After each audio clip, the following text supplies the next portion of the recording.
তখন সাহাবায়ে কেরাম দেখলেন, বিশ্বনবীকে আরজ করলেন, ইয়া রাসূলুল্লাহ, ইয়া হাবিবাল্লাহি, উট।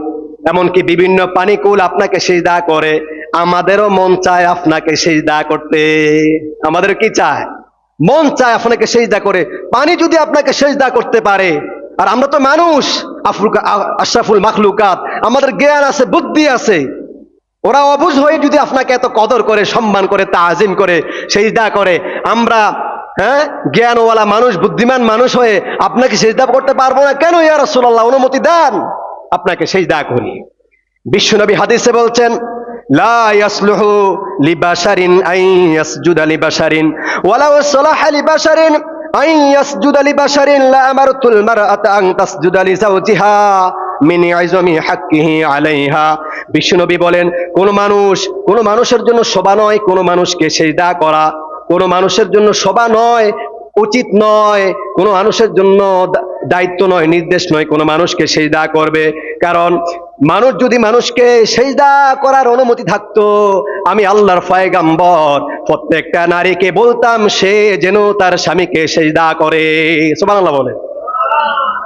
যদি মানুষকে সিজদা করা শোভনীয় হতো, জায়েজ হতো, যদি মানুষের জন্য মানুষ সিজদা করা জায়েজ হতো, তাহলে আমি প্রত্যেকটা নারীকে বলতাম কাকে সিজদা করার কথা? নারী যেন প্রত্যেকটা স্বামীকে সিজদা করে। কি জন্য? এই জন্য সিজদা করার কথা বলতাম, কারণ স্ত্রীর উপর স্বামীর অনেক হক রয়েছে। সেই হক যদি স্ত্রীরা সারা জীবন স্বামীর পায়ের কাছে পড়ে থাকে, সে হক উসুল করা যাবে না, আদায় করা যাবে না। স্বামী এত গুরুত্বপূর্ণ বিষয়, স্বামী এত মূল্যবান সম্পদ। সুতরাং যেহেতু ইসলামে সিজদা করার অনুমতি নাই, তাহলে আমাকেও সিজদা করার কি নাই? কোনো অনুমতি নাই।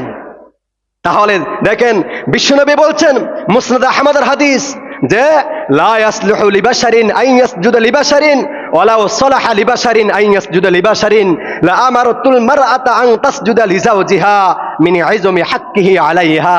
মানুষের কোন মানুষের শোভা নয় যে তার মানুষকে সিজদা করে। যদি শোভা হতো, আমি অনুমতি দিতাম প্রত্যেকটা নারী যেন স্বামীকে সিজদা করে, কিন্তু অনুমতি নাই। কি নাই? অনুমতি নাই। আজকাল বিভিন্ন শ্রেণীর মানুষকে দেখা যায় মানুষ হয়ে মানুষকে সিজদা করে, আছে না নাই বলেন?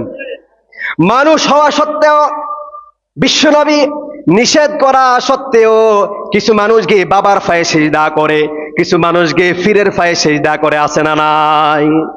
কথা বলেন, আছে নাই? বাবার পায়ে সিজদা দিয়ে আল্লাহ বলছেন, এই কপাল খুব মূল্যবান জিনিস, এই কপাল একমাত্র